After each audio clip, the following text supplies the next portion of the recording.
ये कहानी एक टैक्सी ड्राइवर रमेश की है, जो छोटे से गांव से ताल्लुक रखता है। रमेश के घर में उसकी बूढ़ी माँ, पत्नी सीमा और 3 साल की बेटी नन्ही रहते हैं। रमेश दिन रात टैक्सी चलाकर अपने परिवार का गुजारा करता है।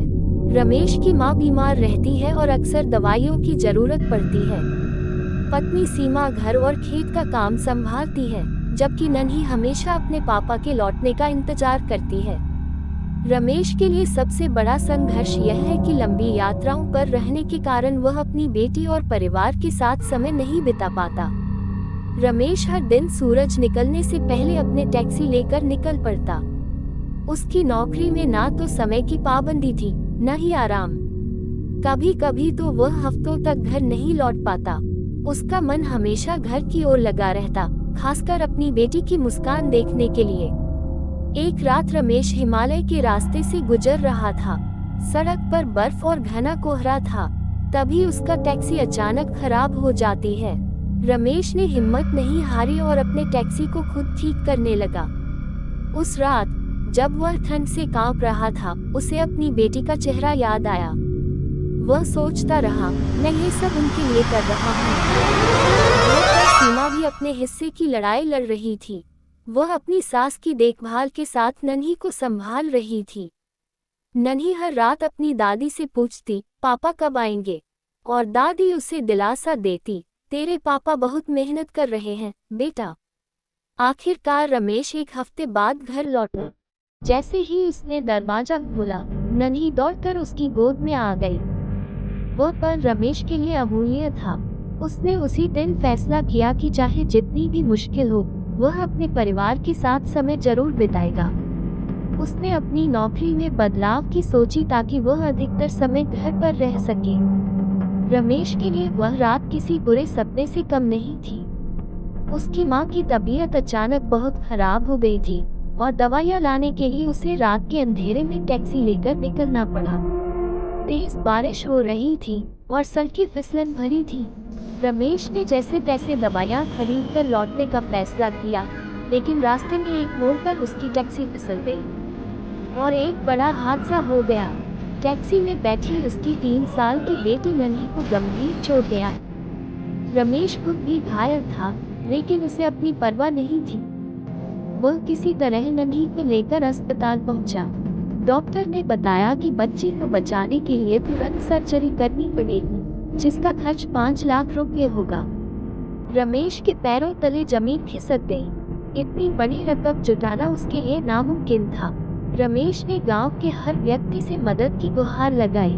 वह अपने दोस्तों, रिश्तेदारों और जान पहचान वालों के पास गया, लेकिन हर जगह से उसे सिर्फ मायूसी मिली। कुछ लोगों ने सीधा मना कर दिया, तो कुछ ने कह दिया, इतना पैसा कौन देगा और तुम लौटाओगे भी कैसे?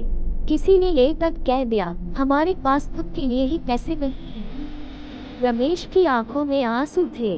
वह सड़क किनारे बैठकर सोचने लगा कि क्या वह अपनी बेटी को नहीं बचा पाएगा। उसकी दुनिया बिखरती नजर आ रही थी। तभी अचानक उसको वो पुरानी बात याद आती है।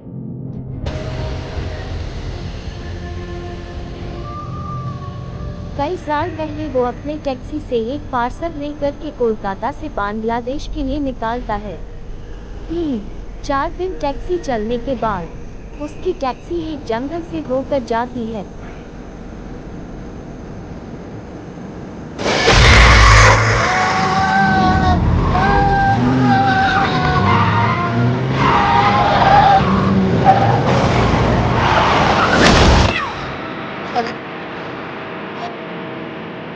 रात का समय, घना जंगल, काली रात और जोर जोर की हवाएं चल रही थी और उस जंगल में भूतों का साया भी रहता था। लोगों का कहना था, रात के समय उस जंगल से होकर कोई भी नहीं जाता था।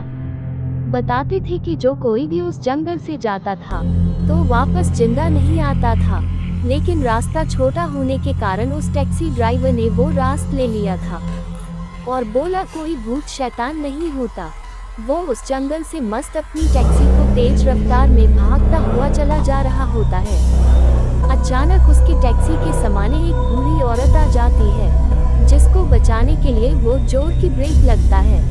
जिसके कारण उसकी टैक्सी एक पेड़ से टकरा जाती है और वो जब वापस देखता है तो वहाँ पर कोई नहीं होता है। वो बूढ़ी औरत भी नहीं होती है। वो परेशान हो जाता है और चारों तरफ देखने लगता है कि वो बूढ़ी औरत डर के मारे कहीं बेहोश तो नहीं हो गई या कहीं मर तो नहीं गई, लेकिन वो कहीं नहीं दिखाई देती है।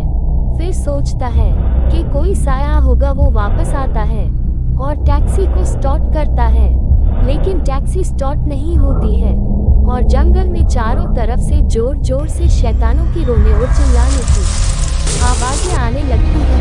आवाजें और तेज हो रही थी। कभी उसको किसी तरफ शैतान का साया दिखाई देता तो कभी चुड़ैल का साया। वो बहुत डरा हुआ था और बहुत जोर का प्यासा भी था। उसको जंगल में पानी कहाँ मिलता। वो प्यासा डरा हुआ अपने टैक्सी में ही बैठा था। तभी जोर की बिजली कड़कती है और उसको पेड़ पर एक बोतल दिखाई देती है जो कि बहुत सुंदर होती है। वो सोचता है कि उसमें शायद पानी मिल जाए। इसी उम्मीद में वो हिम्मत जुटाकर टैक्सी से बाहर आता है और पेड़ के ऊपर चढ़ जाता है और वो बोतल उतार लेता है। अब वो जैसे ही बोतल को खोलने की कोशिश करता है, जंगल में चारों तरफ जोर जोर हवाएं चलने लगती है।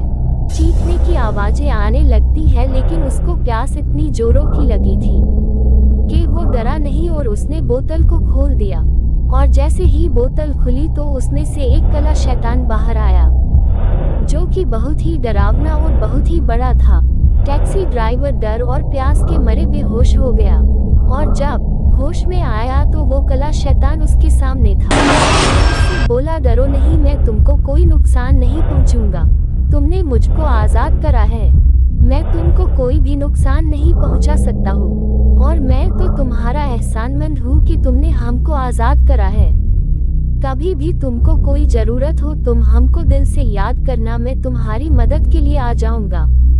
और फिर उसने उस टैक्सी ड्राइवर के लिए पानी दिया और टैक्सी को सही कर दिया और वो टैक्सी ड्राइवर वहां से चला जाता है और इस घटना को भूल जाता है। लेकिन जब हर तरफ से हार जाता है और कोई भी उसको पैसे नहीं देता है उसकी बेटी के ऑपरेशन के लिए, तो वो उसको शैतान को याद करता है और वो बोतल का शैतान उसके सामने आ जाता है और वो उसकी मदद करता है।